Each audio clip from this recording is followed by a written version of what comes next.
Boa tarde.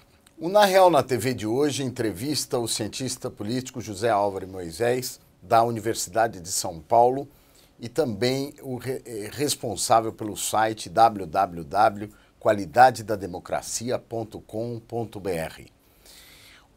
Junto comigo aqui o jornalista José Márcio Mendonça.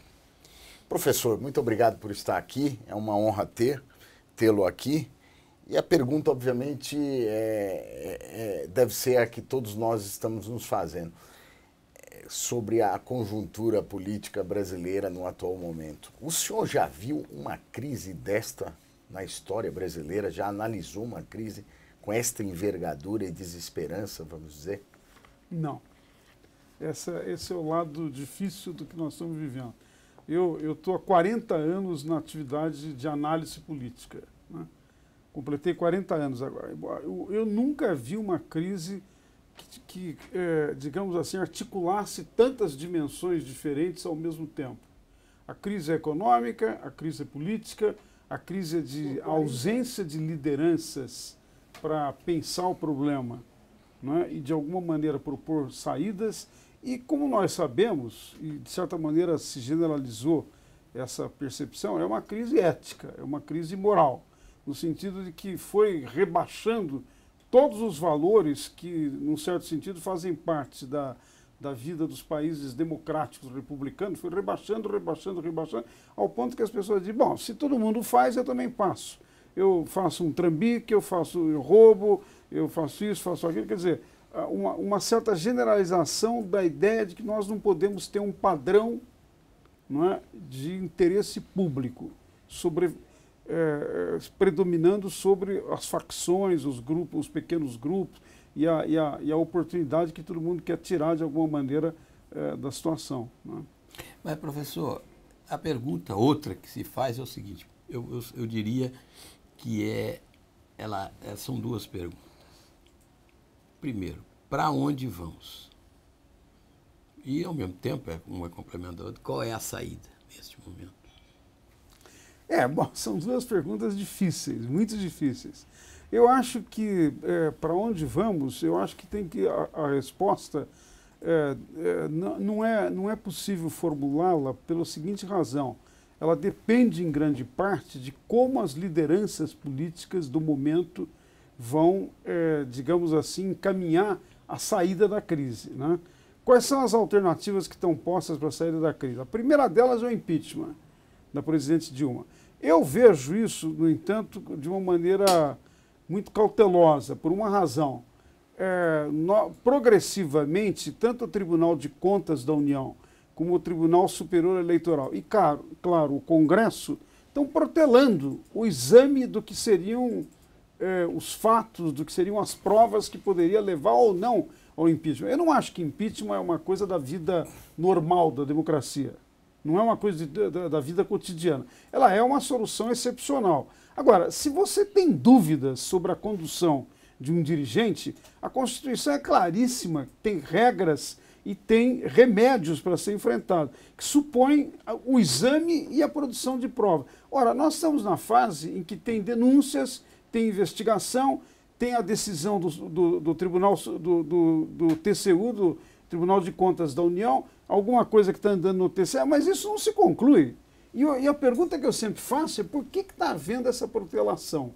Muito provavelmente porque esse é um arranjo para, de alguma maneira, empurrar o problema com a barriga, né? Empurrar sem uma solução. Agora, a outra alternativa que se coloca digamos assim, na dificuldade desta se concluir é a ideia da renúncia da presidente. Também não acredito nessa possibilidade. Não acho que a presidente Dilma tenha uma personalidade, tenha uma percepção, não é do estilo dela, não é, fazer esse tipo de decisão. A presidente Dilma entende que ela está numa missão que lhe foi dado, um destino histórico que ela tem que cumprir, e ela não está levando em conta os efeitos da crise, as consequências da crise, não creio que ela vá renunciar. Então, resta uma solução, uma possibilidade que é de se construir algum tipo de consenso. Isto, no entanto, supõe liderança. Alguém tem que liderar a proposta de um consenso que teria que agregar, inclusive, forças que são díspares.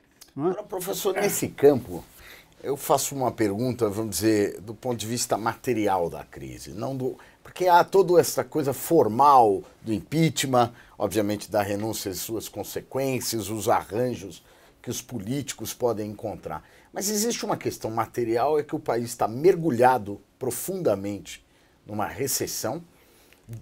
Há quem acredite, inclusive do lado da própria oposição, que é uma crise superior ao que deveria ser para que houvesse o ajuste das contas públicas brasileiras, o tão comentado.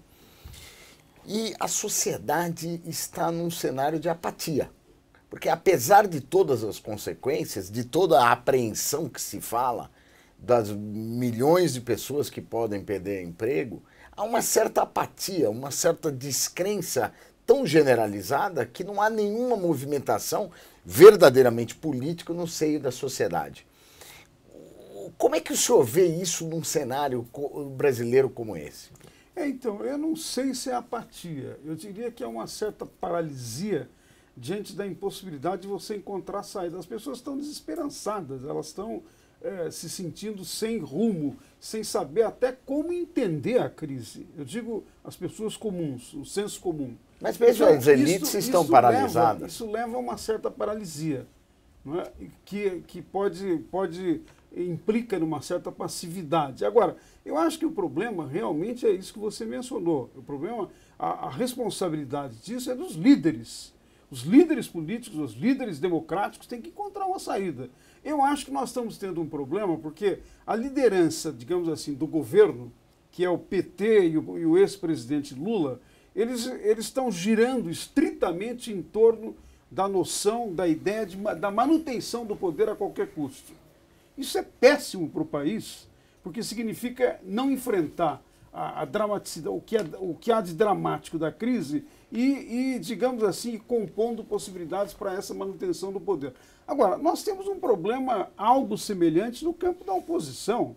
Eu não vejo que os líderes da oposição, Aécio Neves, Marina Silva e algumas outras figuras, estejam propondo ou, de alguma maneira, acenando com alternativas que sejam acreditáveis, sejam críveis pela população, para nós todos nos engajar. Não está aparecendo isso. Então, num certo sentido, é uma crise difícil. Ela é difícil até para diagnosticar. De alguma maneira, essa é a minha atividade profissional, eu tenho dificuldades de diagnosticar todas as dimensões da crise, porque qual é o ponto pelo qual nós pegamos para sair dela? Não está claro isso. Agora, professor, voltando às duas expressões usadas por você e pelo Petros, a respeito da situação da sociedade, quer dizer, ou paralisia ou apatia, ou as duas, né? Uma paralisia, alguma apatia. Isso pode prosseguir indefinidamente ou se a deterioração do quadro social, emprego principalmente e renda, aparecer, menos até que o desemprego, aparecer com muita força, pode haver um crescimento da insatisfação social com manifestações, não diria que chegaríamos a uma espécie de convulsão social, longe disso, mas insatisfações mais pesadas, manifestações mais pesadas? Pode, eu acho que esse, para ser sincero, é um dos meus temores. Eu tenho dois grandes temores. Se você prolongar muito essa crise, sem perspectiva de saída, vai começar a acenar a ideia de que os militares deveriam voltar, eles têm disciplina, têm hierarquia, têm condução, etc., e poderiam reocupar o papel. Não é à toa que de vez em quando aparece, não é, nas manifestações essa proposta. Por enquanto, felizmente, as lideranças mais importantes do país, ninguém apela para uma coisa dessa natureza. Pelo contrário, todo mundo diz, nós não queremos isso. Mas se prolonga muito, essa é uma possibilidade. A outra possibilidade que eu vejo, que também me atemoriza, me dá medo, não é a ideia de que na crise, surgindo mais desemprego, como já está aumentando as taxas de desemprego, inflação alta, as pessoas sem perspectiva de ver para onde vai, a possibilidade de que você tenha o retorno da violência na política é grande. Eu não acho que seja inteiramente aleatório que de vez em quando aparece o grupo do Black Bloc.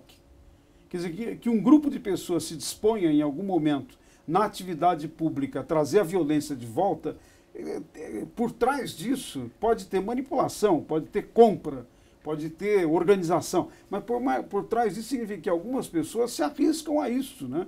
Então, o medo que eu tenho é que a deterioração possa levar a isso. Por isso, eu acho que a grande questão é sensibilizar as lideranças. Mas isso significa o seguinte: nós precisamos tirar as lideranças dessa posição relativamente cômoda em que elas estão, esperando uma solução que não vai ocorrer. Não vai ter uma solução imediata neste ano. O risco de que as medidas do ajuste fiscal sejam votadas é enorme. Não vão ser votadas agora.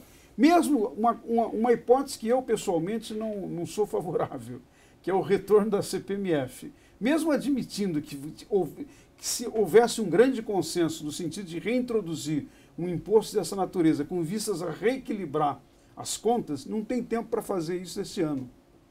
Então, esse conjunto de fatores torna a situação amedrontadora. Mas essa segunda questão que José Márcio coloca, é possível que esta paralisia prossiga por muito tempo? O senhor acha que dentro dos cenários, quer dizer, o senhor é um homem que trabalha com cenários políticos, o senhor consegue imaginar um cenário onde esta paralisia possa persistir o ano que vem inteiro, por exemplo? Não, então, eu esperaria que não. Eu acho que alguns sinais que eu vejo são de um lado da área empresarial. Algumas vozes empresariais, às vezes menos publicamente, mais em circuitos fechados, estão dizendo: nós precisamos dar um paradeiro a isso. Né? O que é digamos assim, é um bom sinal, que são pessoas responsáveis, são pessoas que estão na atividade de produção e que de alguma maneira estão vendo exatamente o que você dizia antes, o efeito material da crise, né? Vai nos levar a situações do ponto de vista econômico, social, e já nos levou, vai nos levar mais profundamente. Agora, o outro sinal que eu acho que a médio prazo, pensando médio no sentido curto, até as eleições de 2016, né? É um partido como o PMDB. Eu acho que o PMDB vai ter que enfrentar a responsabilidade dele. Ele é um partido mais, num certo sentido, mais capilar do que o PT.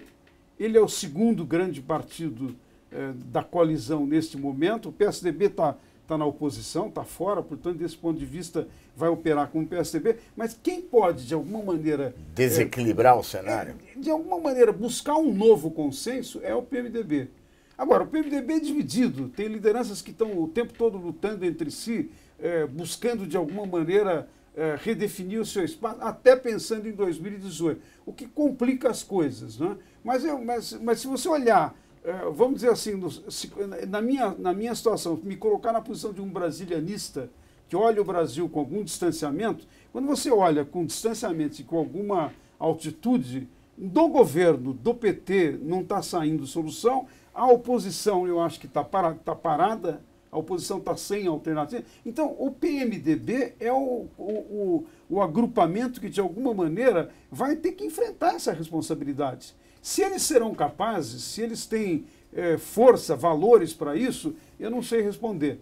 Mas eu diria, é a única força que, de alguma maneira, nesse momento, tem, digamos assim, ramificações e responsabilidades no Senado, na Câmara, e tem um vice-presidente que eventualmente está pronto a assumir a presidência. Então, a história foi colocando nas mãos deles essa possibilidade de enfrentar o problema. Eu costumo dizer o seguinte: em situação de crise, quando você tem inclusive crise de liderança, não adianta apenas chorar o leite derramado. Liderança surge no processo. Nós estamos numa situação em que ou se produzem novas lideranças que ofertam alternativas, oferecem alternativas e de alguma maneira a sociedade se sente representada com confiança e ou vai ser o caos. Agora, será que nós vamos marchar na direção do caos? Agora, você vê a possibilidade que algumas pessoas aventam aí, algumas assim, de você ter aí uma grande coalizão, chamemos um pouco erradamente talvez, mas dá bem assim, de uma coalizão de salvação nacional que envolvesse as três grandes forças políticas do Brasil, um entendimento que envolvesse, digamos, PT, PMDB e PSDB, para fazer mais fácil governo que de haja salvação pelo lado do PMDB, do PSDB, do que do PT. Mas eu, teoricamente falando, eu contemplaria a possibilidade que alguém do PT, digamos, empalmasse essa possibilidade. Eu não sei quem poderia ser. Não é? Eu não sei se o Lula as pessoas confiam suficientemente nele para aceitar, neste momento, uma proposta dele nessa direção. Às vezes que ele quis dialogar, ele e o governo, com o Fernando Henrique se distanciou. Por uma razão simples. É mais a ideia, não é? É mais a ideia de, num certo sentido, salvar quem está no governo do que salvar o país, do que salvar a nação. Então aí as pessoas desconfiam. Então, pelo lado do PT, eu não vejo essa possibilidade. Pode ser que ela ocorra pelo lado do PMDB e do PSDB. Ou talvez de algumas personalidades de fora dos partidos que de alguma maneira digam, olha, chegou a hora de uma coisa nova. Agora, professor, o senhor acha que o programa Mãos Limpas, o Mãos Limpas na Itália, ao final de todo aquele processo de investigação de corrupção vasta dentro do país, não sobrou nenhum partido? A pergunta que eu faço, diante da manifestação de tanta corrupção no Brasil, porque a corrupção no Brasil ela está numa fase, sim, endêmica. Tá. A pergunta é, faz sentido falar nos partidos ainda? O senhor acha que tem significação falar em PMDB, PSDB e PT quando se vê que quase toda a classe política tem algum grau de envolvimento ou com nepotismo, ou com corrupção, ou com processos desse tipo? Eu acho que faz sentido, e vou explicar a minha posição. O monopólio da representação política continua na mão dos partidos. A menos que você tenha uma revolução ou uma constituinte nova que modifique isso, são os partidos que fazem a representação e que, de alguma maneira, podem organizar quem ocupa o poder. Então, eu acho que a questão que se coloca no caso do Brasil, diferente do Mãos Limpas, que eu acho que foi digamos, um acontecimento, no caso da Itália, extremamente importante, que os níveis de corrupção na Itália eram parecidos com o do Brasil, ou mesmo piores do que no Brasil, eram mais longínquos no tempo, mais entranhados na sociedade, não é? Eu não estou dizendo isso que seja pouco no Brasil, ela é sistêmica, você usou a palavra certa, ela é sistêmica, ela perpassa todos os níveis da administração pública. Mas eu acho que no Brasil nós temos uma vantagem, foi se constituindo aos poucos o que eu costumo chamar de um sistema de integridade, que é formado pela Polícia Federal, pelo Ministério Público e por uma parte importante da juventude, dos jovens que de alguma maneira fazem parte do corpo do Judiciário Federal. Tem um grupo de jovens juízes, jovens procuradores, jovens delegados, que tem uma noção cada vez mais clara de interesse republicano. Eu acho que as coisas estão indo por aí. A Operação Lava Jato digamos assim, ela é a demonstração, a explicitação desse funcionamento do sistema de integridade. Então, a diferença que eu vejo no caso do Brasil é que nós não estamos numa crise dos partidos que vai levar à sua distribuição imediata. Eu acho que mesmo o PT vai sobreviver. O PT, o PMDB, o PSDB... Ou seja, as siglas persistirão. Eu acho que esses partidos perseguirão, porque eles não estão inteiramente atingidos. Agora, dou razão para um aspecto do que você está dizendo, vai ser necessário uma transformação interna muito forte em cada um desses partidos, no sentido de, digamos, limpar os procedimentos, as práticas ditas de mal feito, e ao mesmo tempo trazer para o primeiro plano cabeças novas, pessoas com nova capacidade de liderança. Será que existe isso? Eu acho que esse é o grande desafio que os partidos estão enfrentando. Agora, professor, você citou aí atores importantes e deu a entender que talvez eles tomem a iniciativa de, digamos, botar o guizo no pescoço dos gatos, não do gato, que é o empresariado. Mas mesmo no meio do empresariado, dá para se perceber que há também uma profunda ausência de lideranças de peso nacional. São lideranças regionais ou setoriais. Nós já tivemos empresários, não vou citar nomes aqui, que realmente, quando falavam, né, tinha uma representação. Hoje nós não temos. Primeiro, porque a maioria está envolvida nos seus negócios. Segundo, Porque também, infelizmente, se a gente olhar bem, as entidades representativas dos empresários foram tomados quase da mesma forma como os partidos, ou não são pessoas que representam a totalidade da classe.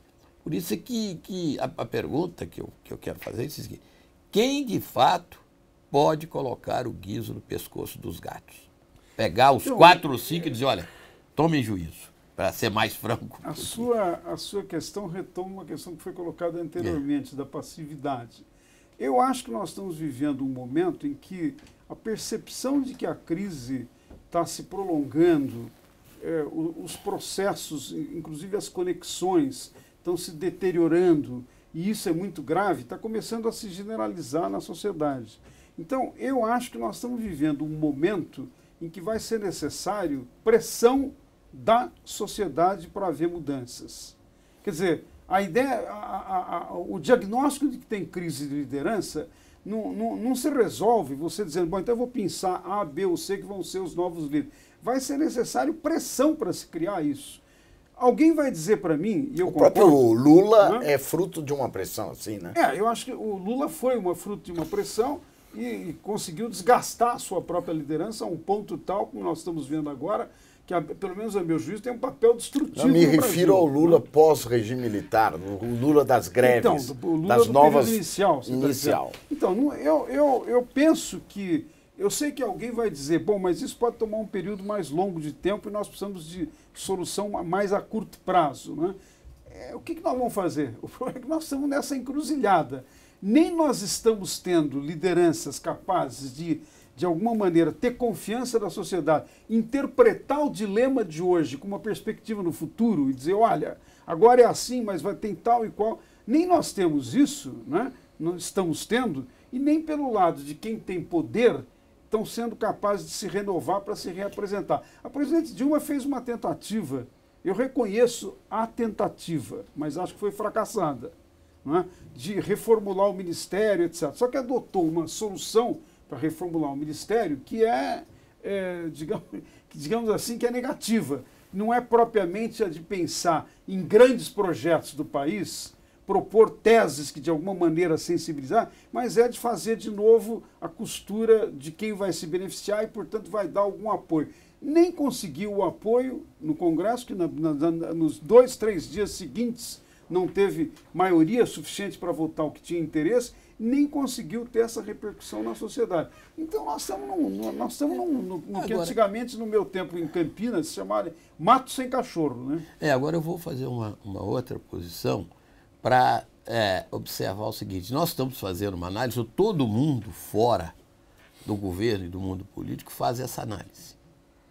Quer dizer, estamos nesse mato sem cachorro, estamos indo para o precipício e o mundo político não reage. Aí a pergunta que eu faço é o seguinte: será que o mundo político, aí eu envolvo o governo e as instituições estatais, tem verdadeira noção da situação em que nós nos encontramos? Ou eles têm algumas ilusões quando você vê um ministro falar, não, está melhorando, vai melhorar o ano que vem, semana que vem? Será que ele está fazendo um discurso apenas de otimismo ou ele realmente acredita no que está falando? Porque isso aí seria um outro problema, quer dizer, eles não sabem ainda o buraco que estão. Essa é uma boa questão. Eu acho que você está trazendo um aspecto importante. Uma parte dos, digamos assim, dos ocupantes das instituições importantes não estão percebendo. Mas não são todos. Você tem na Justiça, você tem no Ministério Público, você tem mesmo no Congresso algumas figuras que perceberam a gravidade e a profundidade da crise. Agora, volta a questão, talvez não tenham suficiente credibilidade e confiança para se tornarem os líderes deste momento. Por isso, eu sei que isso não é uma boa resposta numa entrevista como essa, mas eu estou diante muito mais do ponto de interrogação, não é? Da dúvida diante como nós vamos agora, nesses próximos meses e entrando no próximo ano, como nós vamos enfrentar essa situação. O que talvez possa ser um alento é que muita gente está se dando conta que não dá para continuar assim. Agora, professor... Chegou um momento que é preciso produzir alguma outra maneira de perceber o sistema e, ao mesmo tempo, de quais são as possíveis saídas, né? Como última pergunta, eu acho que nós temos aqui, digamos, três saídas ou três caminhos que o Brasil pode tomar. Eu queria que o senhor dissesse, numa palavra, provável ou improvável. Digamos, num cenário impeachment, o senhor acha provável ou improvável? No momento, improvável. Renúncia. Improvável. Criação de um consenso que dê uma saída. É o mais provável, eu acho. É o que, de alguma maneira, vai mobilizar pessoas que podem, neste momento, ainda estarem na paralisia. Está mobilizando. Eu tenho a impressão que está se criando essa noção e nós temos que suplantar as duas alternativas anteriores que não se resolveram para alguma coisa nova. Agora, como isto vai se concretizar, eu não sei dizer. É difícil imaginar. Né? É difícil, eu não sei dizer. Professor, eu queria agradecer a sua presença aqui no La Real na TV. Foi um grande prazer tê-lo aqui. Obrigado, Zé Márcio. Voltamos na próxima semana.